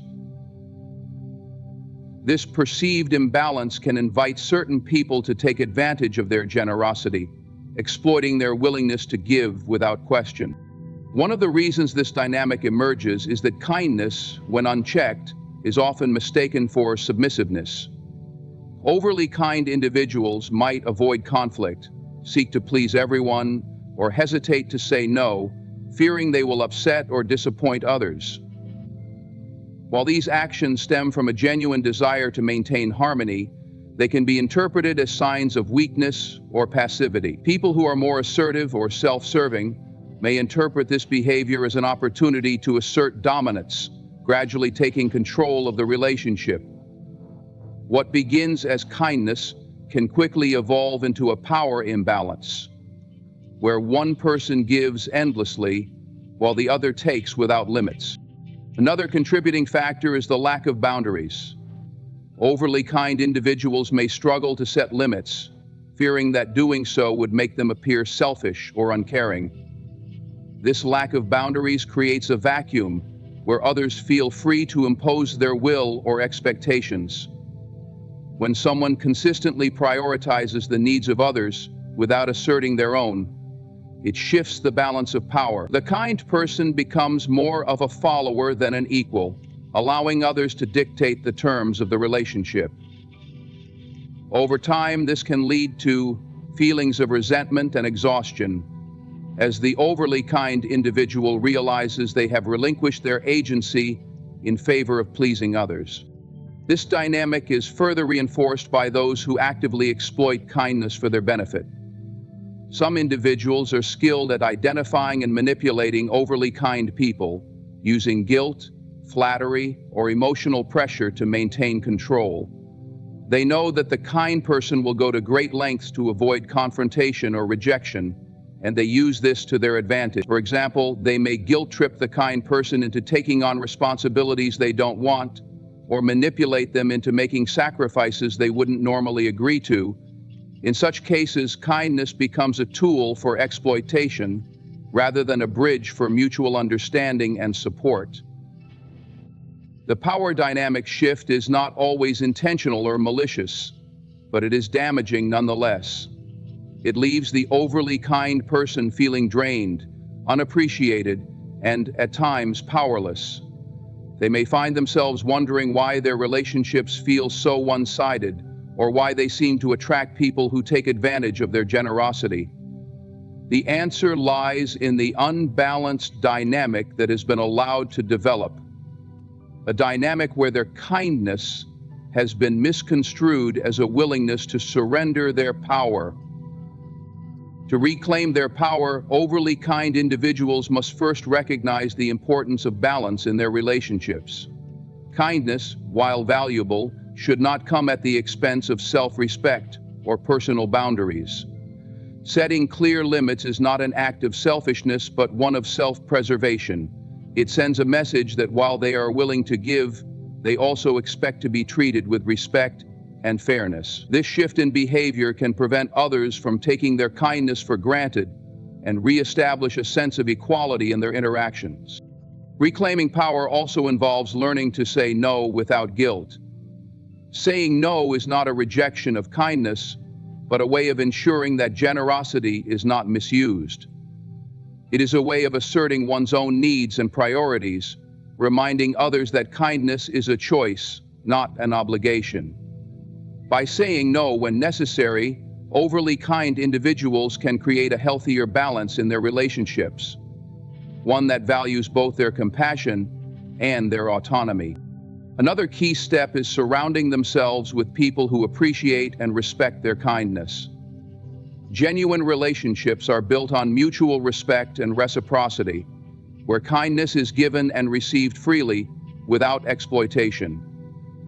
By choosing to invest their energy in such relationships, overly kind individuals can protect themselves from those who seek to manipulate or dominate them. Kindness is a powerful force, but it must be wielded wisely. When paired with self-respect, boundaries, and discernment, kindness can uplift and inspire without creating imbalances in power. Overly kind people have the capacity to bring immense value to the world, but they must also learn to protect themselves from those who would misuse their generosity. By reclaiming their power, they can ensure that their kindness remains a source of strength rather than a vulnerability, allowing it to shine brightly in a way that empowers both themselves and those around them. When kindness is consistently offered without balance, it often leads to an unintended and unfortunate consequence: resentment in reciprocity. The dynamic of giving more than you receive can shift the perception of kindness from a genuine act of goodwill to an expectation. Over time, people begin to take generosity for granted, valuing it less, and assuming it will always be there. This imbalance not only erodes mutual respect, but also creates emotional strain for the giver, who may feel undervalued and unappreciated despite their continued efforts. Kindness is an energy, a flow meant to move between people in a balanced and natural exchange. When that exchange becomes one-sided, when one person gives endlessly while the other rarely reciprocates, it disrupts this flow. What begins as a heartfelt act of caring turns into an unspoken obligation in the eyes of the receiver. The giver, eager to maintain harmony or avoid conflict, may continue to give despite feeling drained or overlooked. This imbalance often goes unnoticed at first, but it slowly builds frustration and dissatisfaction within the person who is always giving. At the core of this resentment lies the human need for mutual acknowledgement. People are wired to crave recognition for their efforts, especially in relationships. Whether it's a kind gesture, emotional support, or physical assistance, giving should be met with gratitude and ideally an equal willingness to give in return. When this recognition is absent, the giver begins to feel invisible. Their kindness, once a source of joy, becomes a source of emotional depletion. They may start to question their worth or feel as though their contributions are unimportant. This emotional toll can lead to bitterness, especially if the lack of reciprocity persists over time. The erosion of mutual respect is another significant consequence of unbalanced giving. When people consistently receive without giving back, they can lose sight of the effort behind the kindness. They may stop valuing the giver's time, energy, or sacrifices. This shift in perspective creates a subtle but damaging dynamic, where the giver is seen as someone whose role is to serve or accommodate. The relationship, once built on equality, transforms into one where the giver is perceived as less significant or less deserving of consideration. This lack of respect not only harms the giver's self-esteem, but also undermines the foundation of the relationship itself. For the giver, this dynamic often leads to internal conflict. On one hand, they may feel compelled to continue giving, believing it's the right thing to do or fearing they will be seen as selfish if they stop. On the other hand, they may feel increasingly resentful, questioning why their efforts are not being acknowledged or reciprocated. This internal tug-of-war can create feelings of guilt, frustration, and confusion, further complicating the emotional landscape of the relationship. One of the most challenging aspects of this dynamic is that it often reinforces itself. The more the giver provides without receiving, the more the receiver comes to expect. Over time, acts of kindness that were once appreciated become normalized, even demanded. The giver, now operating from a place of obligation rather than genuine desire, may feel trapped in a cycle of giving that no longer brings them joy. He's so desperate, the receiver, meanwhile, may become complacent, failing to see the giver's efforts as exceptional or worthy of acknowledgement. Breaking free from this cycle requires conscious effort and a willingness to address the imbalance. For the giver, it starts with recognizing the pattern and understanding that kindness should not come at the expense of their own well-being. It's important to set boundaries, clearly communicating what they can and cannot offer. This doesn't mean withholding kindness, but rather ensuring that it is given from a place of abundance rather than depletion. By setting limits, the giver creates an opportunity for reciprocity to re-enter the relationship, allowing both parties to contribute equally. Gratitude is another key element in restoring balance. When kindness is acknowledged and appreciated, it fosters a sense of mutual respect and deepens the connection between people. For the receiver, taking the time to express gratitude reminds them of the effort behind the kindness they've received. For the giver, hearing words of appreciation can reignite their sense of purpose and validate their contributions. Gratitude is a powerful antidote to the resentment that arises from unbalanced reciprocity. Givers must learn to recognize and celebrate their own worth. Acts of kindness are valuable not because of how they are received, but because of the intention behind them. When givers understand that their efforts have intrinsic value, they become less dependent on external validation. This shift in perspective helps them maintain their sense of self-worth, even in the face of unbalanced relationships. Kindness is most powerful when it exists within a framework of respect and reciprocity. It is not the act of giving itself that causes resentment, but the lack of balance in the exchange. By fostering mutual acknowledgement and ensuring that kindness flows both ways, relationships can thrive without the emotional strain of unbalanced giving. Kindness, then, becomes a true expression of love and connection, rather than a source of resentment or disappointment. True kindness, at its core, is an act of genuine compassion and care. But without balance, even the purest of intentions can lead to misunderstandings and misplaced perceptions. The key to ensuring kindness is not mistaken for weakness, lies in maintaining a balance, a harmony between compassion and confidence. Kindness should not be a passive quality, but one that operates with strength, self-respect, and a clear sense of boundaries. When you find this balance, it transforms the way people perceive you and the way you perceive yourself. Kindness is often viewed as a soft quality, one that leans towards selflessness and accommodating others. While it is noble to be understanding and giving, it's equally important to recognize that these qualities should not come at the cost of your own self-worth. True kindness is not about sacrificing yourself for the sake of others, but about showing care and consideration without diminishing your own value. When you strike this balance, kindness becomes a powerful force that commands respect rather than inviting exploitation. People respect those who are kind yet assertive because it shows that you value yourself as much as you value others. When kindness is paired with confidence, it sets a standard in your interactions. It communicates to others that while you are willing to help, listen, and empathize, you also expect the same level of respect and understanding in return. This balance sends a clear message. You are compassionate, but you are not a pushover. And that's where the real strength of kindness lies, not in bending over backward for others, but in offering your goodwill from a place of empowerment. The importance of confidence in kindness cannot be overstated. Confidence is the backbone that supports your compassionate nature. It allows you to say no when necessary, to stand firm when your boundaries are tested, and to demand respect in situations where others might try to take advantage of your generosity. Without confidence, kindness can be misconstrued as naivety or weakness, leaving you vulnerable to manipulation. But with confidence, kindness becomes a deliberate choice rather than an obligation, a choice that reflects both your character and your strength. Finding this balance requires self-awareness. You must understand your own needs, values, and limits. If you're constantly giving without considering your own well-being, you risk depleting yourself emotionally and physically. Balance means recognizing when to give and when to step back, when to offer support and when to protect your own energy.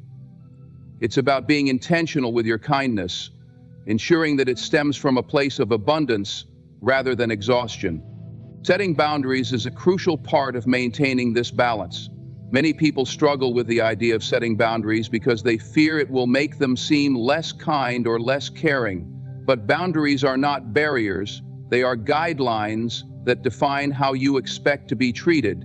They ensure that your kindness is respected and not taken for granted.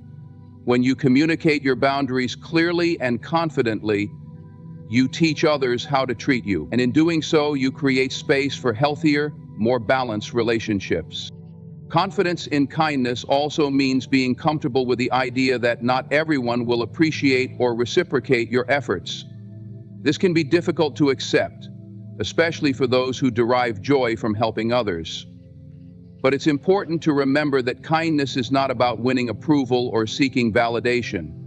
It's about staying true to your values and offering your compassion freely without expectations. When you approach kindness from this perspective, you liberate yourself from the need for external validation, allowing your confidence to shine through. Another aspect of balancing kindness and confidence is learning to prioritize. Not everyone deserves your time, energy, or efforts. Being selective with your kindness doesn't make you selfish, it makes you wise. When you focus your compassion on those who genuinely appreciate it and reciprocate it, you create a more meaningful impact. This selective kindness ensures that your energy is spent in ways that uplift both you and others, rather than leaving you feeling drained or unappreciated. When kindness is balanced with confidence, it also changes the way you perceive yourself. It reinforces your sense of self-worth and empowers you to navigate the world with authenticity and strength. You no longer feel the need to overextend yourself to prove your value, because you understand that your kindness is an extension of who you are, not a currency to gain approval. This self-assured approach not only enhances your relationships, but also fosters a deeper sense of inner peace and fulfillment. Kindness is most impactful when it comes from a place of balance. It's not about giving endlessly or sacrificing yourself for others. It's about showing compassion with integrity, empathy with strength, and generosity with self-respect. When you balance kindness with confidence, you not only elevate the quality of your relationships, but also inspire others to treat you and themselves with the same level of respect and care. Kindness, when wielded with a backbone, becomes a force that uplifts both the giver and the receiver, creating a ripple effect of positivity and mutual respect. In conclusion, kindness is a remarkable strength when it's balanced with self-respect, confidence, and boundaries. It should not come at the expense of your own dignity or worth. When kindness is paired with clarity, it commands respect rather than invites exploitation. It allows you to uplift others while staying rooted in your own values and well-being. Remember, true kindness isn't about being endlessly giving. It's about being intentionally compassionate, strong, and self-assured. Thank you for your time and for allowing me to share this message with you today. Stay kind, stay strong, and always stay true to yourself. Close your eyes for a moment and ask yourself this: what do I truly desire? Now open your eyes and look around. Do you see it? Likely not. And this is where the battle begins, between what reason tells you is real and what your heart knows is possible. But let me tell you, reality is not the final judge of your dreams. You are. The first step in believing something when reason denies it is to acknowledge that reason is a tool, not a master. It is bound by the evidence of the senses, while your imagination is boundless. Reason will always tell you this cannot be done because it only knows what has already been done. But imagination, it creates what has never been seen before. To believe, you must step out of the realm of reason and into the realm of imagination. The secret lies in this: you must feel it real. You cannot simply wish or hope for something. No, you must embody the state of already having it. What would it feel like if your desire were true right now? What would you do? How would you act? Who would you become? Let that feeling flood your entire being until it takes on a life of its own. This is how you plant the seed of belief in the fertile soil of your subconscious mind. But as you plant this seed, understand that the world around you may not change immediately. Your senses will cry out, "Look, nothing is different. This is foolishness." Do not give in to them. The senses are like mirrors. They only reflect what already exists. But belief, true belief, is the sculptor that shapes the mirror's reflection. Ignore the evidence of the senses. Detach from what appears to be and instead dwell on what must be. Reason will also bring doubt. It will whisper, "Who are you to achieve this? How could this ever happen?" But I urge you to see doubt as an opportunity for faith. Every doubt is a chance to reaffirm your conviction. Use those moments to say, "It is done. My desire is already mine." Persist in this assumption even when the outer world gives you every reason to stop believing. Persist until the invisible becomes visible. Trust the process. The manifestation of your belief will not always come in the way you expect, but it will come. Do not concern yourself with the how or the when. That is not your work. Your work is to believe, to rest in the assurance that your desire is already yours. Just as the sun rises each morning without your effort, so too will your belief bring forth its fruit. Like dawns, you wake up tomorrow only to find the sky blue. So I leave you with this truth. Belief is the bridge between the seen and the unseen, the known and the unknown. When reason denies it, imagination proclaims it. Feel it, trust it, and persist in it. And soon, what was once a mere dream will stand before you as your reality. Reason works within the confines of what it can measure, quantify, and observe. It thrives on facts, patterns, and logic, drawing conclusions based solely on what has already been established. While this is invaluable for navigating the practicalities of daily life, it often serves as a roadblock when one seeks to go beyond the ordinary and step into the extraordinary. To believe in something greater, something unseen, unheard, or unprecedented, reason alone is insufficient. This is where imagination takes center stage. Imagination is not restricted by the limitations of time, space, or circumstances. It is the creative force that enables us to see beyond what is and envision what could be. Through imagination, we access a realm where all things are possible, where potential exists unbounded by the current state of affairs. It is the spark that ignites innovation, the force behind all progress, and the key to manifesting a life beyond what reason dictates as achievable. To believe the unbelievable, one must shift their attention from the external world of facts to the internal world of vision. This shift requires a deliberate detachment from the senses. The eyes may tell you that your circumstances are fixed. The ears may hear the doubts of others, and your own reasoning may whisper, "This is impossible." But none of these hold true power unless you allow them to. When you close your eyes to the external and look inward, you discover a landscape where limitations dissolve and new possibilities emerge. It is in this inner realm of imagination that belief is born. Belief does not arise from evidence, it arises from conviction. When you imagine vividly and consistently, your mind begins to accept the imagined scenario as real. The subconscious, which does not differentiate between what is seen and what is imagined, begins to align itself with this inner vision. As the curse comes independently, bearing you closer and closer to this fruit, it starts to operate as if the imagined reality is already true, drawing circumstances, opportunities, and ideas into your life that resonate with this belief. This process requires courage. The world around you may mock your vision, dismissing it as wishful thinking or sheer delusion. Even your own mind, conditioned by years of reliance on reason, may resist. But understand this: every great achievement in history was first imagined before it became reality. The Wright brothers imagined flight when reason declared it impossible. Visionaries throughout time have imagined realities that defied every fact and limitation of their era. They succeeded not because they accepted what reason dictated, but because they dared to trust in their inner vision. To cultivate belief through imagination, you must practice consistency. Let your mind dwell on the end result of your desire, not on the obstacles in its path. See yourself as already living in the fulfillment of your dream. Feel the emotions, hear the sounds, and embrace the sensations associated with it. The more vivid and real this imagined state becomes, the more deeply it impresses itself upon your subconscious mind.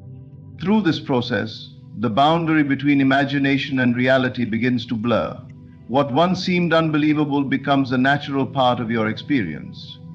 Reason will then attempt to claim credit, pointing to logical explanations for how things unfolded. But deep down you will know the truth. It was not reason, but imagination that created your reality. Imagination is the foundation upon which belief is built, and belief is the force that transforms the invisible into the visible. It transcends every limitation, turning the impossible into the inevitable. True belief does not originate from logic or rational thought. It arises from feeling. The subconscious mind, which governs much of your reality, does not respond to reason or facts. It is indifferent to what is true or false, possible or impossible. Instead, it operates through the language of emotions and feelings. To change your outer reality, you must first communicate with your subconscious mind by embodying the feeling of your desire as if it has already come to pass. When you wish to manifest something, simply thinking about it or hoping for it is not enough. Thoughts, unless charged with emotion, remain fleeting and ineffective. The subconscious does not act on ideas alone, it acts on the emotional energy behind those ideas. This is why you must go beyond mere visualization and immerse yourself in the experience emotionally. It is not about imagining that your desire might happen someday, but about stepping into the state of already having it now. You must feel the joy, relief, excitement, or gratitude that comes with the realization of your desire, as if it is already yours. This is not an act of deception or self-delusion, but an intentional act of creation. When you feel something deeply, your body and mind begin to operate as though that feeling is a reality. Your actions, thoughts, and energy shift to align with this inner state, and in turn your external circumstances begin to mirror it. This is the law of life. Your inner world creates your outer world. To embody the feeling of fulfillment, start by asking yourself, what would it feel like if my desire were already fulfilled? Close your eyes and allow yourself to dwell in that state. Imagine the sights, sounds, and sensations of your fulfilled desire. If you desire financial abundance, for example, imagine the weight of money in your hands, the freedom to do what you wish, and the security that comes with it. If you long for love, feel the warmth of companionship, the joy of shared moments, and the comfort of being fully understood and accepted. Whatever your desire, immerse yourself in the emotional reality of it. Let the feeling wash over you and take root within. It is not necessary to know how or when your desire will manifest. The how is not your concern, and the when is irrelevant.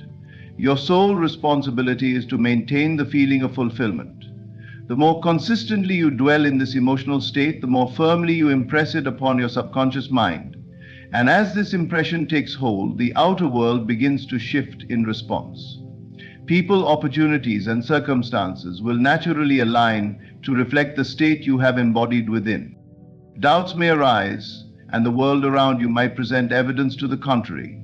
But this is where your faith must prevail. Feelings are not bound by the constraints of the senses. They transcend them. When the outer reality contradicts your inner vision, return to the feeling of fulfillment. Let it become your anchor, your constant truth, regardless of external appearances.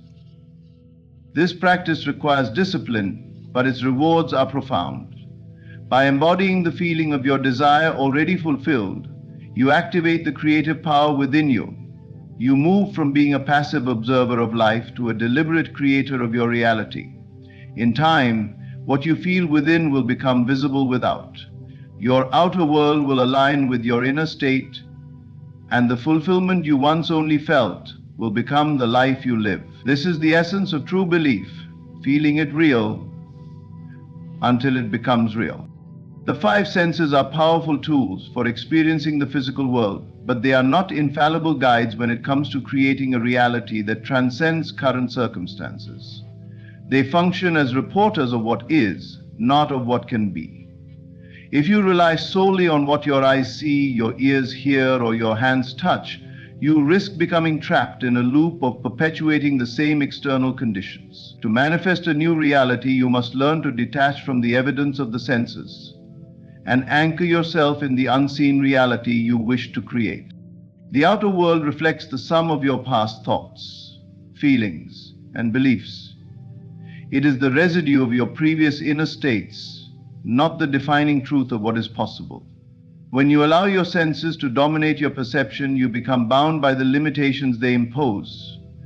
If your bank account shows scarcity, your eyes may convince you that abundance is unattainable.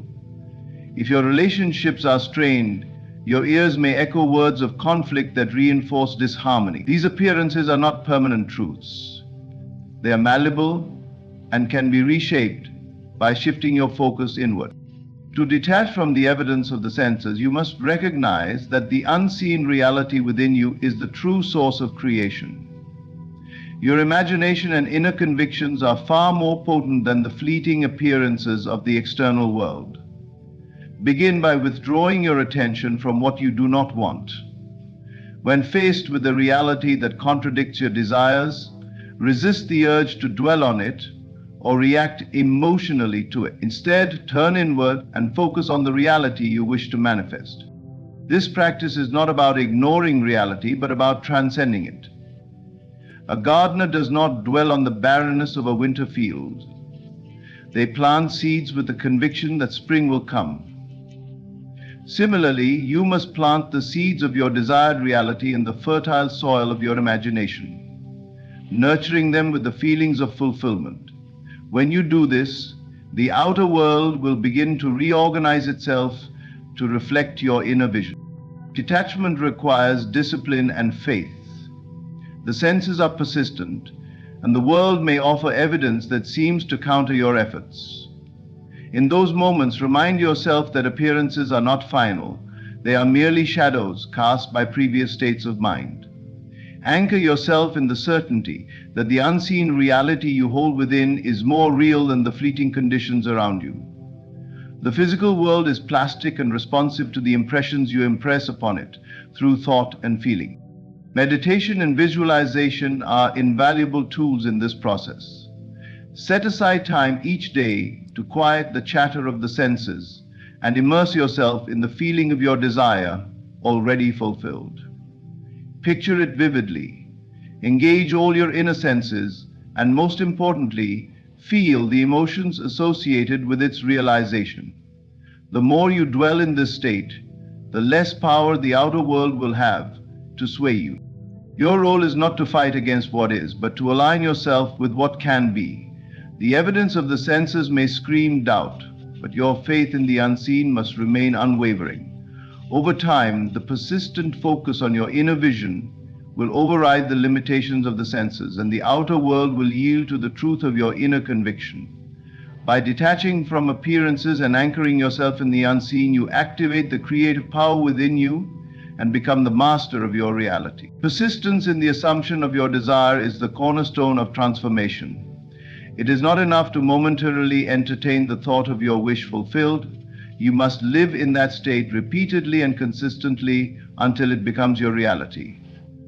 The mind, when left unchecked, will naturally revert to its old patterns, pulling you back into the familiar limitations of reason and appearance. This is why persistence is essential. It serves as the bridge between your imagined reality and its manifestation in the physical world. When you assume that your desire is already fulfilled, you are engaging in a deliberate act of creation. This assumption must become your dwelling place, the mental state in which you reside, regardless of what the outer world shows you. At first, this may feel unnatural, as the evidence of the senses will often contradict your assumption.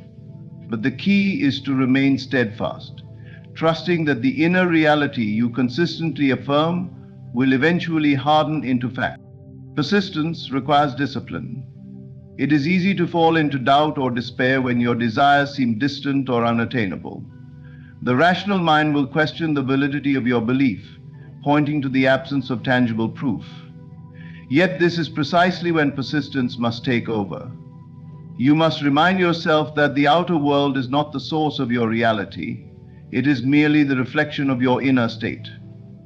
Persistence in the brain changes the state within, and the reflection must change as well.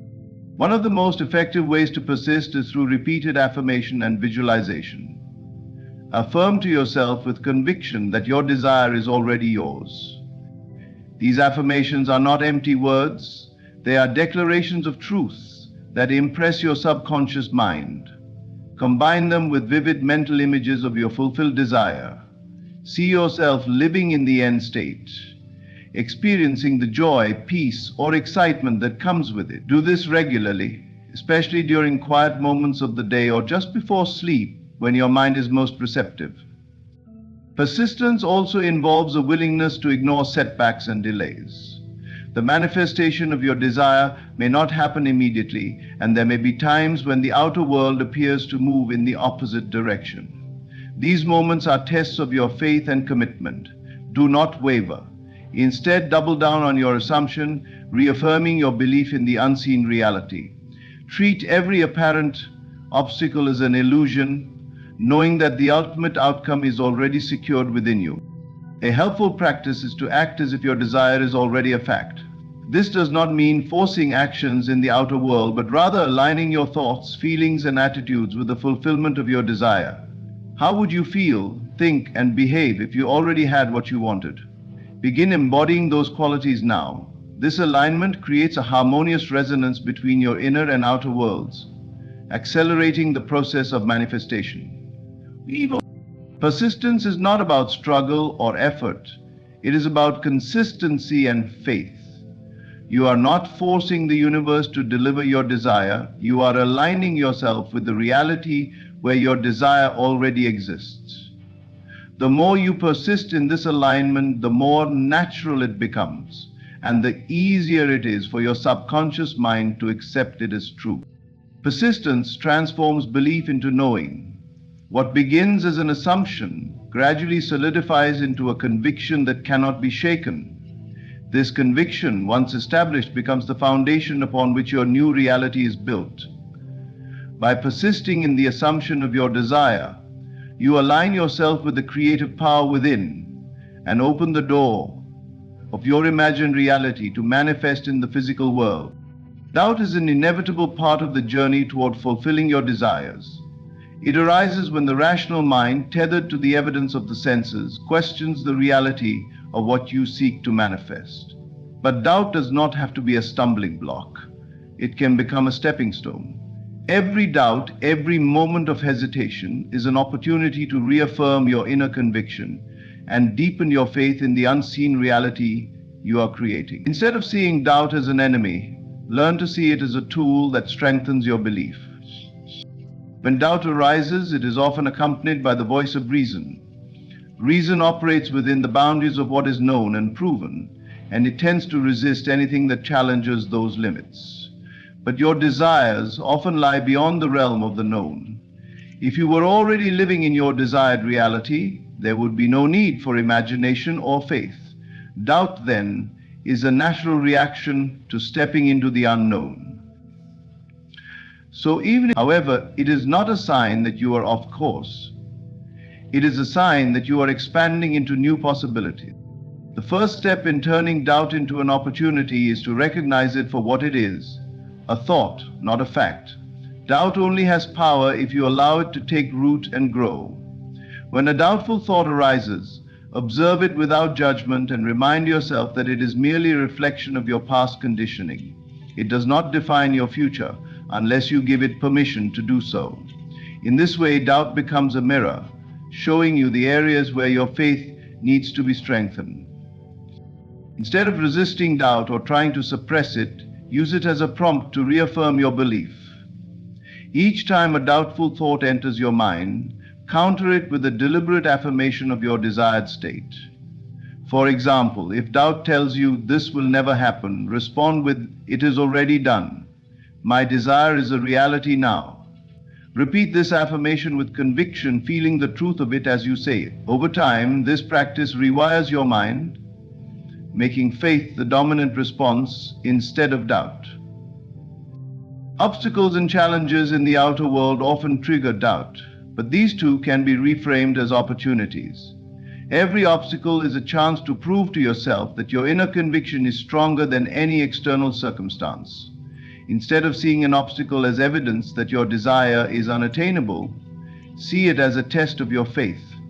Ask yourself, how can I use this situation to deepen my trust in the process?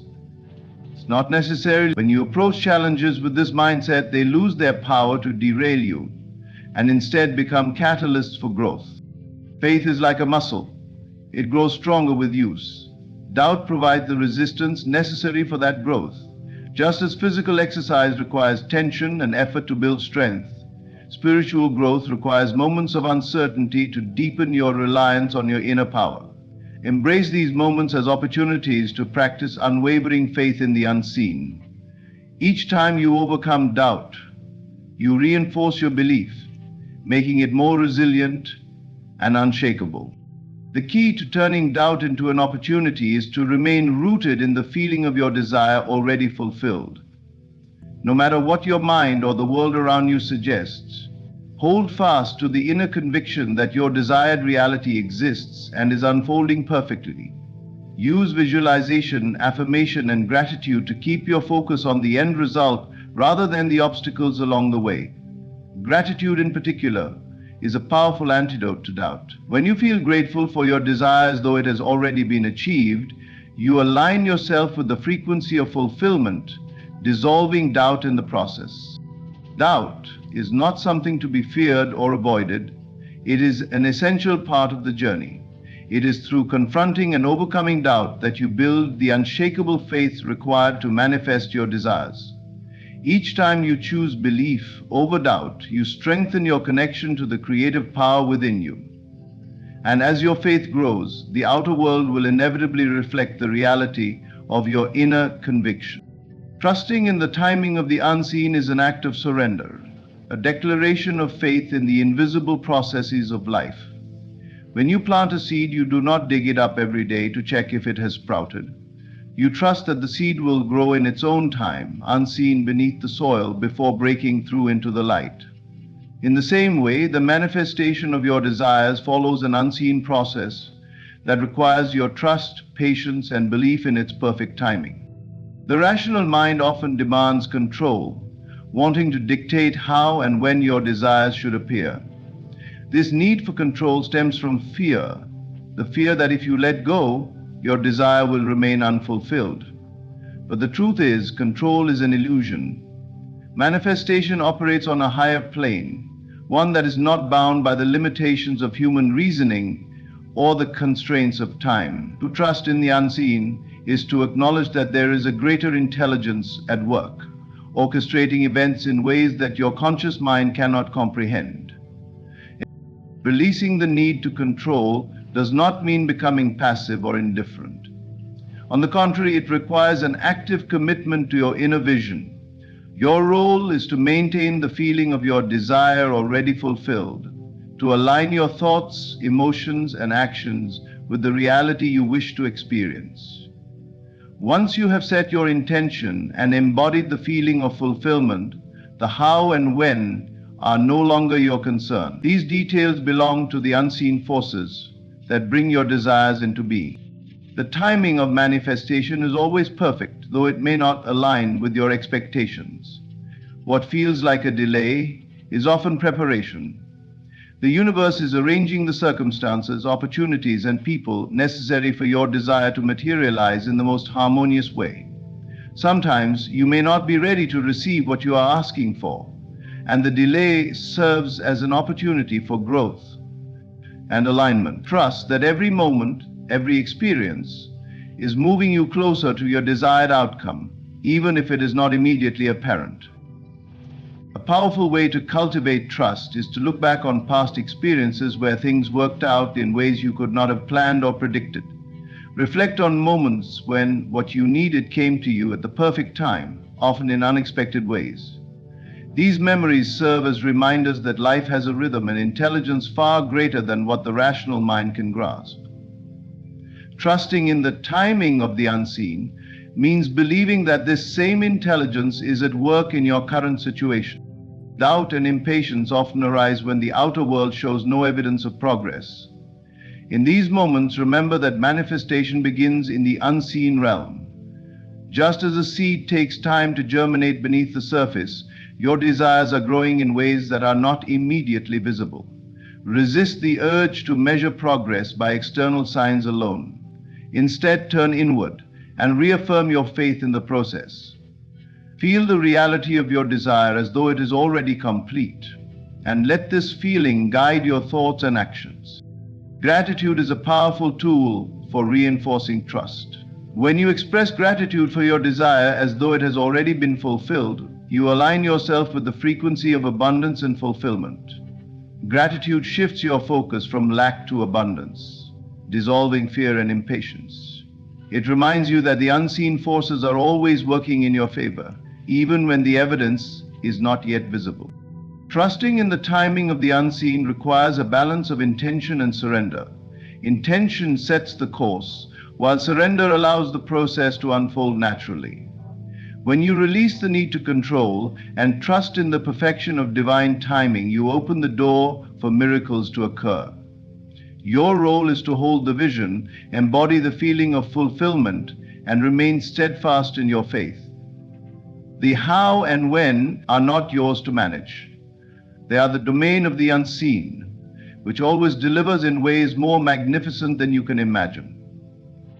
In the journey to believe in the unseen and manifest your desires, the key lies in shifting your focus inward, beyond the limits of reason and the evidence of the senses.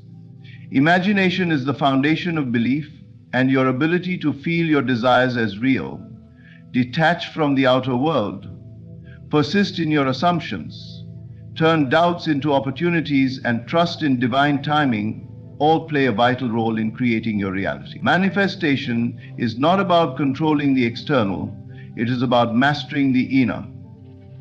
As you align your thoughts, feelings, and beliefs with your desired outcome, the outer world must reflect it back to you. The power to transform your life is already within you. Your belief, nurtured and unwavering, has the ability to bend reality and bring forth miracles. Trust in the process, hold steadfast to your vision, and let faith guide you. The unseen forces are always working on your behalf, orchestrating the perfect outcomes in perfect timing. Thank you for allowing me to share this journey with you.